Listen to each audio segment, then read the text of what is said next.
gagamitin natin ay flour, breadcrumbs, egg, and ang ating tofu yan. Ito parang half-cook na tofu yung binili ko. Kasi kapag yung fresh na tofu pa, nagdudurog-durog siya guys kung na-experience nyo nang magprito ng ganun. Tsaka yan, cooking oil para sa ating deep fry. Ito na. Kanina ko pa napainit yan para pagka ginawa na natin yung procedure, piprito na lang natin agad para mas madali tayong matapos. Sukat ang ating mga flour and ang ating breadcrumbs. Kumuha lang kayo ng enough amount para makover yung ating tofu. Ayan. Ang una nating gagawin, i-cover mo lang siya.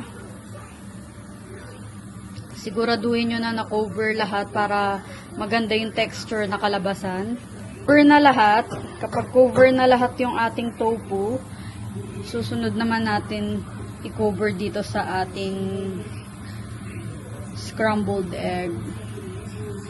Yan. And lastly, dito sa ating breadcrumbs.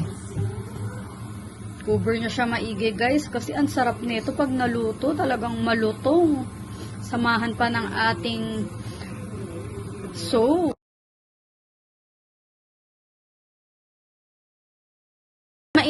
Kanina pa itong ating oil. Pwede na natin siyang iprito.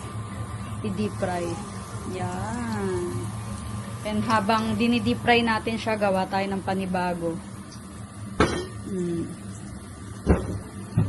Ganun lang.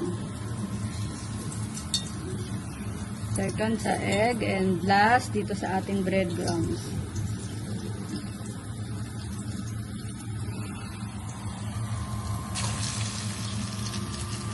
Yan lang, uulit-ulitin natin siya.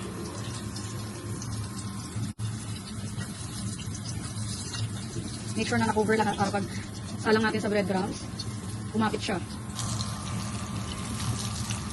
Advice ko siguro, kailangan ma-prepare nyo na lahat, ma-cover nyo lahat ng tofu, saka nyo siya iprito guys. Kasi kapag nagsalang kayo ng isa, tapos gumagawa kayo continuously, nag-cover kayo ng flour and breadcrumbs, masusunog yung nauna nyong sinalang. Kaya yun ang isa pang tip, talagang cover mo muna lahat, tapos prito mo isa-isa para makuha mo yung saktong luto na gusto mo na hindi siya sunog. Siya guys, medyo golden brown, pwede nyo na siya ayan guys, ayan yung ating mga nagawa. Yan, medyo golden brown.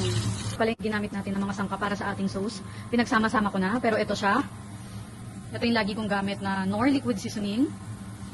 And pwede siyang calamansi or kaya lemon. And ang ating Reno. And mayonnaise. And sinamahan ko lang siya ng konting garlic paste. Kasi lang meron ako. Pero pwede nyo gamitin yung garlic powder o kaya totoong garlic, minced garlic para pampalasa. And yun, nahaluin na natin.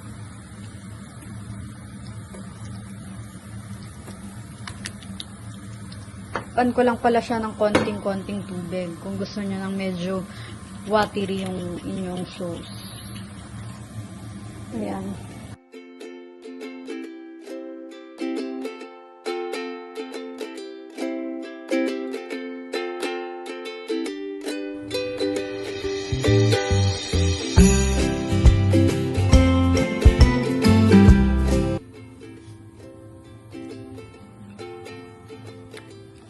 Oji?